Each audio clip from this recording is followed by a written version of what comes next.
Imagine standing in a frozen market square in 1830, your breath clouding the morning air, while a rope scratches against your neck like the halter of livestock waiting for slaughter. Your husband's voice cuts through the crowd, slurred with dawn ale, calling out prices for your body as if you were a prized mare. This isn't fiction. This isn't some medieval nightmare lost to the Dark Ages. This happened in Victorian England, the supposed height of civilization and moral refinement, and it was perfectly legal. Welcome to the horrifying world of wife selling, where desperate women became chattel and the law looked the other way. The scene played out hundreds of times across England's market squares throughout the 18th and 19th centuries. A woman would arrive at the marketplace, the same place where farmers sold cattle and merchants hawked their wares, with a rope tied around her neck, waist, or arm. The symbolism was deliberate and devastating. She was property, nothing more. Her husband would stand before the gathering crowd and begin the auction, describing her qualities like a merchant listing the features of a healthy cow: strong back, good teeth, can cook and sew, bears children well. Men would step forward to inspect her, checking her hands for calluses that proved she could work, examining her face to judge whether she was comely enough to warm their beds. And she would stand there, heart thundering in her chest, knowing that her entire future hung on which stranger was willing to pay the most, or if she was fortunate, whether the man she'd been secretly courting had enough coin to buy her freedom. But here's what makes this practice truly nightmarish. For many of these women, this humiliation was their only path to liberation. In Victorian England, the law didn't just restrict women's rights, it erased them entirely. The moment a woman spoke her wedding vows, her legal identity vanished like smoke, absorbed completely into her husband's existence. This wasn't metaphor, this was actual law, codified and enforced. A legal doctrine called coverture meant that a married woman, a femme covert, ceased to exist as a person in the eyes of the law. Every penny she earned belonged to her husband. Any property she inherited became his. The clothes on her back, the shoes on her feet, even her own body, all legally his to do with as he pleased. If he beat her until she couldn't stand, the law called it his right to correct his wife. If he drank away the rent money while she worked her fingers raw taking in laundry, that was his prerogative as head of household. If he infected her with diseases from brothels or refused to provide for their starving children, she had no legal recourse whatsoever. So what happened when Mary, a working woman of the 1820s, couldn't take it anymore? What happened when her husband's correction left her with broken ribs and a terror that never left her chest? What happened when she met someone else, perhaps a kind widower who offered genuine affection? Or when she simply wanted to escape before her husband's violence killed her? For wealthy women there was divorce, but it required a private act of parliament and cost over £1,000, equivalent to well over £100,000 today. That was more money than most working families would see in 10 lifetimes.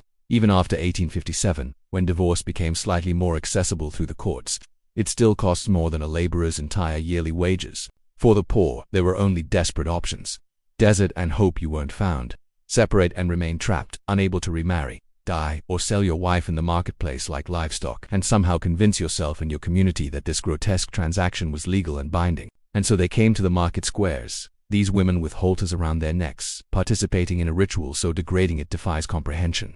Yet here's the detail that will haunt you. In most cases, the woman had helped arrange her own sale. The sale itself followed a ritual that was part auction, part divorce proceeding, part remarriage ceremony, all wrapped in a performance of public humiliation that served a desperate purpose. It had to be witnessed, it had to be remembered, because in a world where the law offered no legitimate way for the poor to end a marriage, these communities created their own rough justice, their own form of legal theater that might stand up to scrutiny if anyone ever questioned the validity of the new relationship.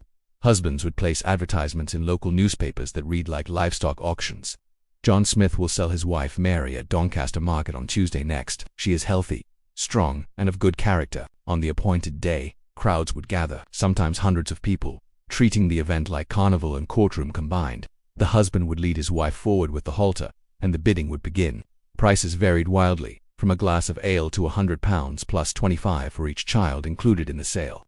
Most transactions fell between 2 and 5 shillings, roughly £20 to £50 in today's money. But the money was never really the point. What mattered was the public nature of the transfer. The dozens of witnesses who could later testify that this woman had been legally sold from one man to another. Some sales were consensual arrangements where the buyer was the woman's lover, and all three parties saw this degrading spectacle as their only path forward. The humiliation was real, but so was the alternative: remaining trapped in a marriage that might mean starvation, violence, or death. In Brighton in 1826, a man sold his wife to a sailor, and the newspaper noted she seemed nothing loath to go. In Warlock Market in 1830, a wife being sold for 2 shillings and 6pence grew impatient when her husband hesitated, slapped him across the face and declared, "Let be, you rogue, I will be sold, I want to change." Her voice carries across 2 centuries, fierce and determined, seizing what little agency the brutal law allowed her. If you're finding these forgotten voices as powerful as I am, consider subscribing to this channel. These aren't just historical curiosities. These are real women who fought for survival in a world designed to erase them, and their stories deserve to be remembered. Hit that subscribe button to make sure you don't miss more hidden histories that challenge everything you thought you knew about the past. But not every sale was consensual or prearranged. Some were genuine auctions where women found themselves bid upon by strangers, where they stood terrified as men they'd never met, examined them like horses and calculated whether they were worth the price. In 1824 in Manchester, a wife was knocked down for 5 shillings, but not liking the purchaser, she was put up again for 3 shillings and a quart of ale. At least she had the power to refuse, but imagine the horror of standing there while your future hung on which stranger was willing to pay for you. In 1766, a carpenter sold his wife at an alehouse in a fit of what the records called conjugal indifference. When he sobered up and asked her to return, she refused, and he hanged himself. The desperation that drove both the sale and its aftermath speaks to the impossible situations these legal restrictions created. The human wreckage left behind when the law treats people as property.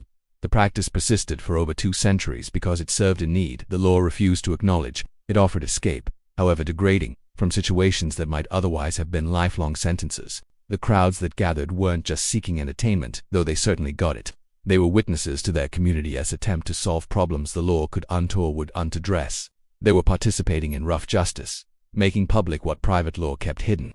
When authorities tried to intervene, they often found themselves uncertain of their legal ground. In 1819, a magistrate who attempted to prevent a sale was pelted and driven away by the crowd. Later he admitted his confusion, stating he was unsure he had the right to prevent it because it rested upon a custom preserved by the people. Some workhouse officials even encouraged the practice, forcing husbands to sell their wives rather than having the parish support separated families. The practice began to decline in the 1840s as middle-class reformers grew increasingly uncomfortable with such public displays of what they saw as working-class barbarism. Newspaper coverage turned critical. Divorce, while still expensive, became slightly more accessible. By the 1850s, more sales were conducted privately by deed rather than public auction, as participants tried to maintain the legal fiction while avoiding public shame. The last recorded wife sale in England took place in 1913, when a woman testified in Leeds police court that she'd been sold to her husband's workmate for £1. By then it was a relic, a ghost of a desperate time when the law offered no mercy and people created their own terrible remedies. The true horror of wife selling wasn't the ritual itself, it was what the ritual revealed about a society that made it necessary. These weren't savages practicing barbaric customs. They were rational people trapped in an irrational system, creating the only solutions available to them. The women who stood in those market squares with halters around their necks were just victims of their husband's cruelty. They were victims of a legal system that refused to recognize their humanity, that erased their very existence the moment they married. Some found escape through this degrading theater. They endured the humiliation of being auctioned like livestock because it offered something the law denied them: a second chance, a possibility of survival, perhaps even happiness. For a few shillings and the price of their dignity, they could become someone else's property. And if fortune smiled, that someone else might treat them as a human being rather than a possession. The halter around their necks wasn't just a symbol of their degradation. It was a symbol of a society that saw women as property and a desperate attempt by the powerless to seize control of their own fates, no matter how terrible the cost. Those market squares are empty now, the cobblestones worn smooth by centuries of feet, the voices of auctioneers long silenced. But the women who stood there with ropes around their necks deserve to be remembered, not as victims alone but as survivors who fought for agency in a world designed to deny them even the right to exist. Their desperation was our ancestors' failure, and their courage in the face of that failure echoes still.